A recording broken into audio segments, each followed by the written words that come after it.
Chapter 26. Now at the start of the 30th year of the judge's rule, on the second day of the first month, Moroni received a letter from Helaman describing the affairs of the people in that region of the land.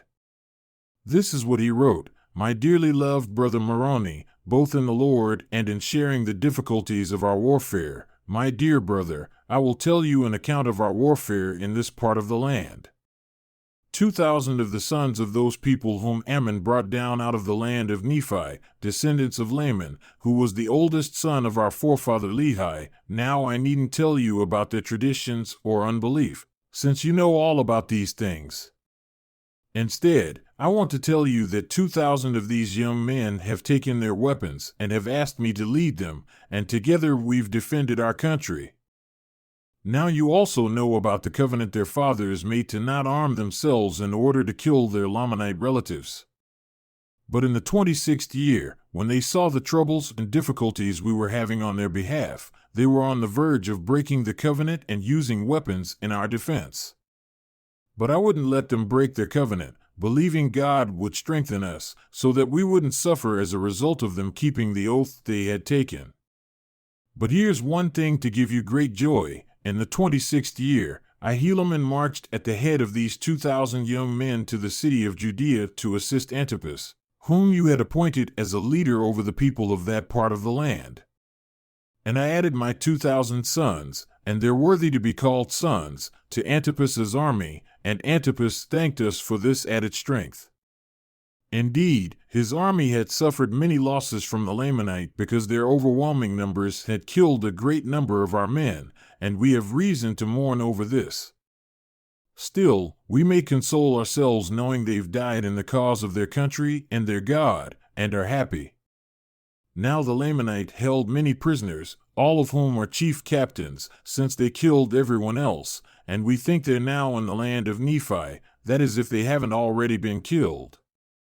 Now these are the cities that the Lamanite have taken that cost the lives of so many of our valiant men, the city of Manti, and the cities of Zeezrom, Cumani, and Antipara. These were the cities they held when I arrived at the city of Judea. And I found Antipas and his men fortifying the city to the best of their ability. They were discouraged physically and spiritually, since they had fought valiantly by day and worked strenuously at night to maintain their cities. And so they had suffered great hardships of every kind. Now they were determined to conquer at this place or die. Therefore you can well imagine the little force I brought with me, those sons of mine, gave them a lot of hope and joy. Now when the Lamanites saw that Antipas had received added strength for his army, they were ordered by Ammoron not to come against the city of Judea or against us to battle. So we were blessed by the Lord. Because if they had attacked us in this weak condition of ours, they might have destroyed our little army, but we were spared. They were ordered by Ammoron to maintain those cities they had taken. And so ended the 26th year. At the start of the 27th year, we had prepared our city and ourselves for defense. Now we wanted the Lamanite to attack us, since we didn't want to try to attack them in their strongholds. We kept spies out on all sides to watch the Lamanite movements, so they couldn't pass us at night or by day to make an attack on our other cities, which were to the north. Because we knew that in those cities they weren't strong enough to defend against them. Therefore we wanted, if they passed us by, to attack them from behind, and so attacking from behind at the same time they were met in front, we thought we could defeat them. But our hopes were dashed. They didn't dare pass us by with their entire army, nor to pass us by with a part of it either, since they were afraid they wouldn't be strong enough and would suffer a defeat. They also didn't dare to march down against the city of Zarahemla, or dare to cross the head of the Sidon over to the city of Nephia. And so with their forces they were determined to defend the cities they had taken. Now in the second month of this year, many supplies were brought to us from the parents of those 2,000 sons of mine. And 2,000 men also joined us from Zarahemla. So we were prepared with 10,000 men and supplies for them, and for their wives and children as well. Seeing our forces increase daily and supplies arrive for our support like this, the Lamanite began to be afraid and make periodic attacks in order to interfere with us receiving supplies and strength. When we saw how the Lamanite began to grow uneasy, we were eager to develop a strategy against them. So Antipas ordered me to march out with my little sons to a neighboring city as if we were taking supplies there. The plan was for us to march near the city of Antipara as if we were resupplying the city beyond it on the seashore. We marched out as if with resupplies to go to that city. Then Antipas marched out with a part of his army, leaving behind the rest to maintain the city. But he didn't march out until I with my little army came near the city of Antipara. Now the strongest Lamanite army was stationed in the city of Antipara, indeed, the largest. When they were told by their spies, they came out with their army and marched against us. We retreated ahead of them to the north. And so we led away the most powerful Lamanite army for a considerable distance, so far away that when they saw Antipas's army behind them, they moved as fast as they could without turning right or left, but marched straight after us. We concluded their aim was to kill us before Antipas caught up to them to avoid being surrounded by our forces. And seeing our danger, Antipas increased the speed of his army's march. But at nightfall they hadn't overtaken us, and Antipas hadn't overtaken them either. So we camped for the night. Before daybreak, the Lamanite were already pursuing us. Now we weren't strong enough to fight them. Indeed, I wouldn't allow my little sons to fall into their hands. So we kept marching, and we directed our march into the wilderness. Now they didn't dare turn to the right or left, for fear of being surrounded, and I wouldn't turn to the right or left either, so we wouldn't be overtaken. We couldn't fight them without being killed, and then they would escape. And so we fled all that day into the wilderness, up until it was dark. At daybreak, we saw the Lamanite were once again threatening us, and we fled just ahead of them. But they didn't pursue us very far before they halted in the morning of the 3rd day of the 7th month. Now whether they were overtaken by Antipas, we didn't know. But I said to my men, they might have halted in order to get us to attack them, to catch us in a trap. So what do you say, my sons? Will you go against them to battle? Now I tell you, my dear brother Moroni, I had never seen such great courage, no, not among all the Nephite. And because I had always called them my sons, since all of them were very young, they likewise said to me, Father, God is with us, He won't let us die, so let's go forward. We wouldn't kill our brothers if they would leave us alone. Therefore let's go so they don't overpower the army of Antipas. Now they had never fought, yet they weren't afraid of death. And they thought more about the liberty of their families than they did about their own lives. They had been taught by their mothers that if they didn't doubt, God would protect them. They told me their mother's words, saying, We don't doubt that our mothers knew. So I returned with my 2,000 against the Lamanite who had pursued us. Now Antipas's armies had overtaken them, and a terrible battle had begun. And being tired because of their long march in such a short time, Antipas's army was on the verge of defeat by the Lamanite. Had I not returned with my 2,000, they would have achieved that end. Because Antipas had died by the sword, and many of his leaders, on account of the fatigue brought on by the speed of their march. Therefore, being confused because of the death of their leaders, Antipas's men began to retreat before the Lamanite. The Lamanite were encouraged and began to overcome them.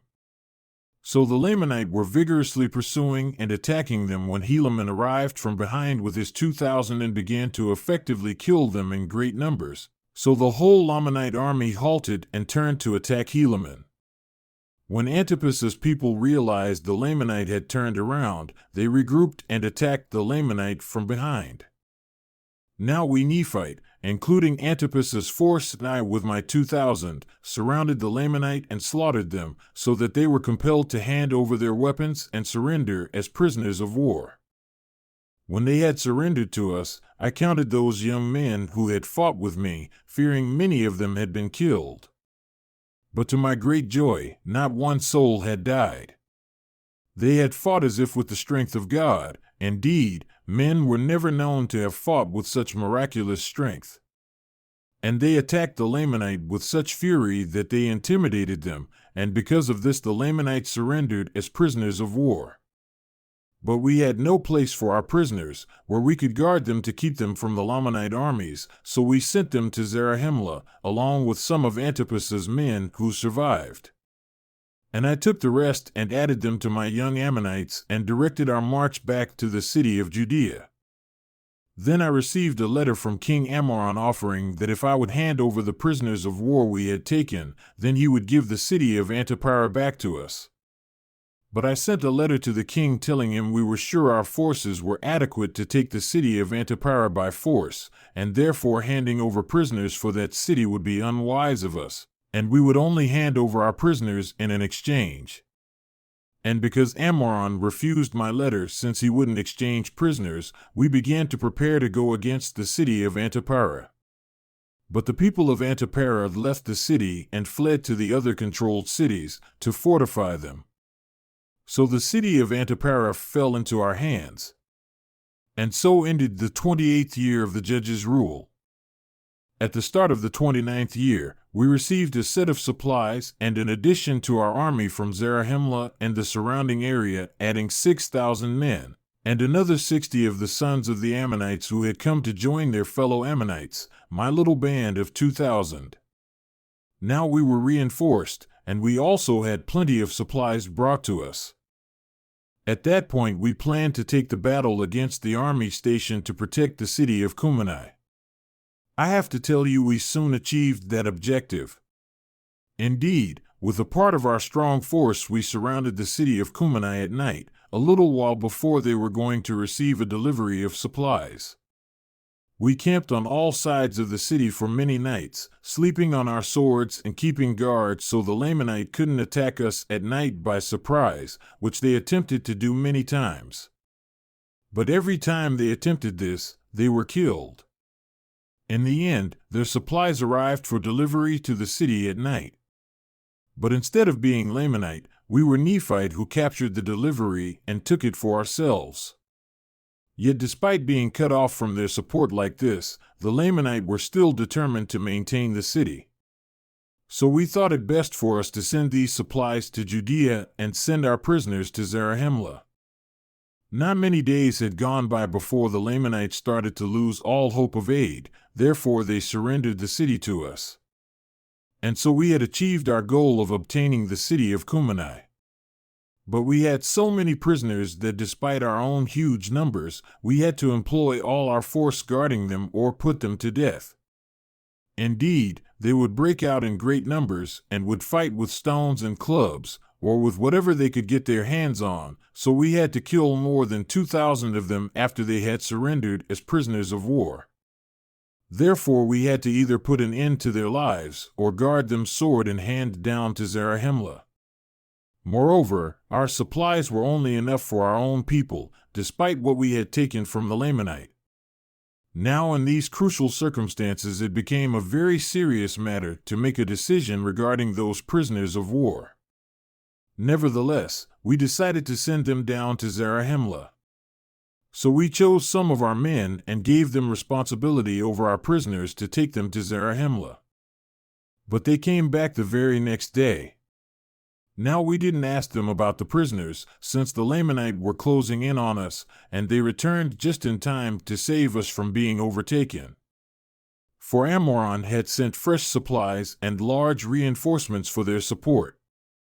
The men we sent with the prisoners arrived just at the right time to stop them as they were beginning to overpower us. But my little band of 2,060 fought most desperately. Indeed, they were resolute before the Lamanite and delivered death to any who fought them. As the rest of our army was about to give way before the Lamanite, these 2,060 were firm and undaunted. And they obeyed and took care to strictly perform every word of command. Everything happened to them according to their faith. I remembered the words they told me their mothers had taught them. Now it was these sons of mine together with the men chosen to transport the prisoners to whom we owe this great victory, because they were the ones who defeated the Lamanite. Therefore they were driven back to the city of Manti. And we held on to our city of Cumeni and weren't all killed by the sword. However, we had suffered great loss. After the Lamanite fled, I immediately gave orders for my wounded men to be separated and recovered from the dead lying on the ground, and to have their wounds treated.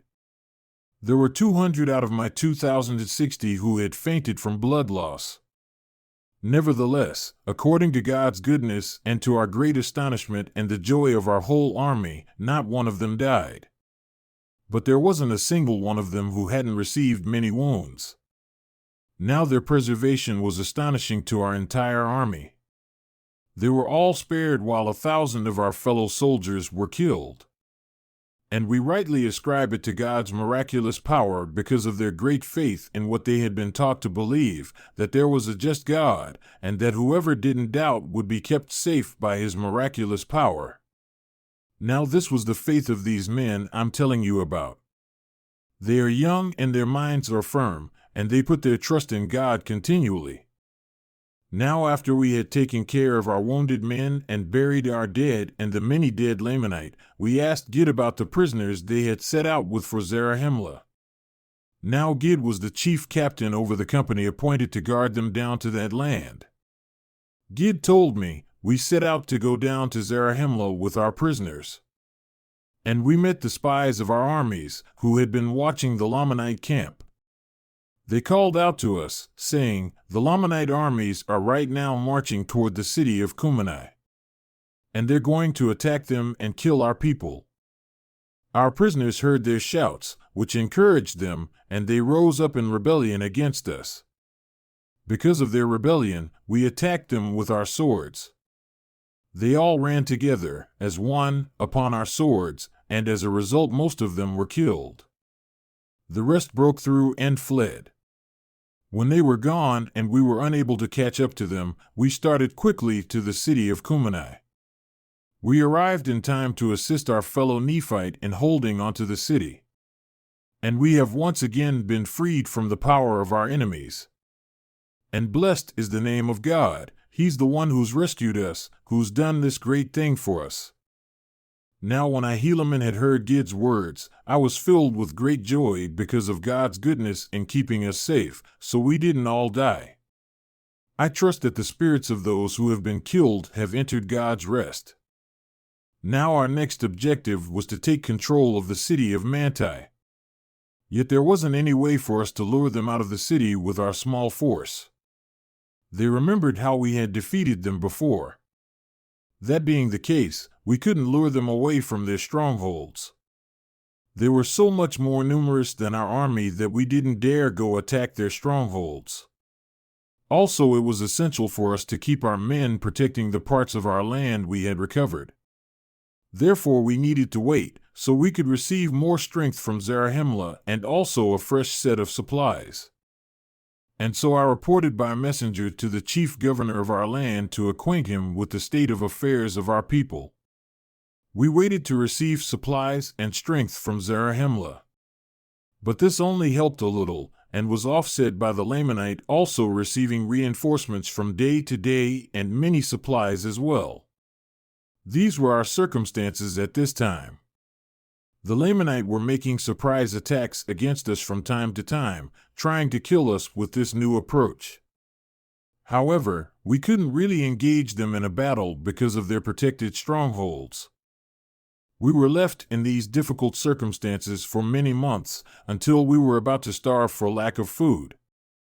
Eventually we received food brought to us under guard by an army of 2,000 men who came to join us. This limited assistance was all we received to defend ourselves and our country against an almost innumerable enemy. Now we didn't understand what caused these difficulties we faced, or the reason why they didn't send us more strength. Therefore it troubled us, and we were afraid God's judgments might fall upon our land and let us be overthrown and completely destroyed. Therefore we poured out our souls in prayer to God that He would strengthen us and rescue us from our enemies and give us strength so we could maintain our cities, lands, and property to save our people. The Lord our God gave us assurances He would liberate us, speaking peace to our souls, giving us renewed faith, and letting us look forward to Him liberating us. We were satisfied with the small force we received and were firmly resolved to defeat our enemies and to maintain our lands and possessions and our wives and children and our liberty. And so we went with all our strength to battle the Lamanite in the city of Manti. We pitched our tents beside the wilderness near the city. On the following day, when the Lamanites saw we camped beside the wilderness near the city, they sent spies to count the number and estimate the strength of our army. When they saw we were few in number, and fearing we would intercept their supplies unless they came out to fight and kill us, and believing they could easily kill us with their much larger armies, therefore they prepared to attack.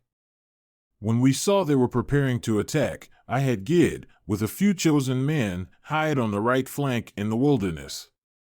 I also had Teamner, with a few chosen men, hide on the left flank. When they were in place, I remained with the rest of my army in the same place where we originally camped, waiting for the Lamanite to attack. The Lamanite came out in their strength against us. When they arrived and were about to attack us with their swords, I had those men who were with me retreat into the wilderness. The Lamanite quickly chased us, since they needed to catch up to us so they could kill us. Therefore they followed us into the wilderness. And we passed between Gid and Teamner's men, who went unnoticed by the Lamanite. When the Lamanite passed, meaning the army had passed by, Gid and Teamner emerged from their hiding places and killed their lookouts, to prevent any Lamanite messengers from sending word, thereby preventing a retreat to the city. After cutting them off, they ran to the city and attacked the guards left to guard the city, killing them and taking the city. Now this was accomplished because the Lamanites sent their whole army, except for only a few guards, after our decoy into the wilderness. And by means of this, Gid and Teamner had taken their stronghold. Then, after having traveled a great deal in the wilderness, we changed our course toward Zarahemla. When the Lamanites saw they were marching toward Zarahemla, they were very afraid our plan was to lure them to their destruction.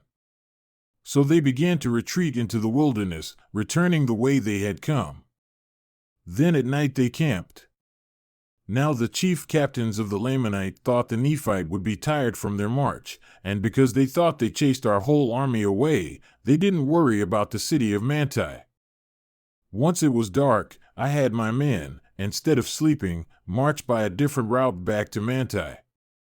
And because we moved during the night, the next day we were well ahead of the Lamanite, arriving before them at the city of Manti.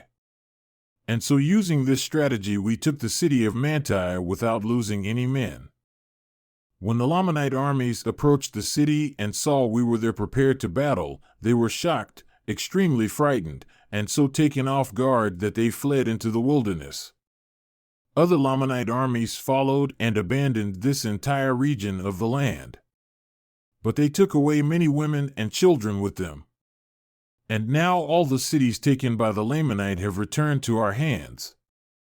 And our parents, wives, and children are returning to their homes, everyone except those who have been captured and removed by the Lamanite. But our armies are too small to protect so many cities and lands. We believe it's God who's given us victory over these lands, letting us again control our cities and lands that were originally ours. Now we don't understand the reason the government doesn't provide more support for us, and the men who came up to join us don't know why we haven't received more support either. We don't know whether your struggles have taken priority and received more support for your region. If so, we don't want to complain. But if that's not the case, we're afraid there might be some faction in the government interfering with them sending more men to help us. Because we know they have more men than the ones they've sent. But it doesn't matter. We trust God will save us, despite our army's weakness, and rescue us from our enemies. This is toward the end of the 29th year, and we now control our lands, and the Lamanite have retreated to the land of Nephi. And those sons of Ammon's people I've spoken so highly about are with me in the city of Manti.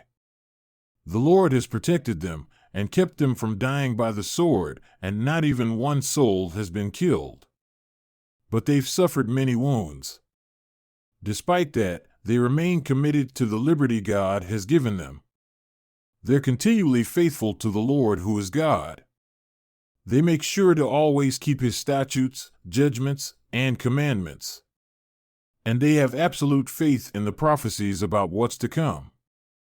Now, my dear brother Moroni, may the Lord our God, who's redeemed us and made us free, keep you continually in His presence, and may He favor this people, giving you success in retaking control of everything God gave us, and which the Lamanite took from us.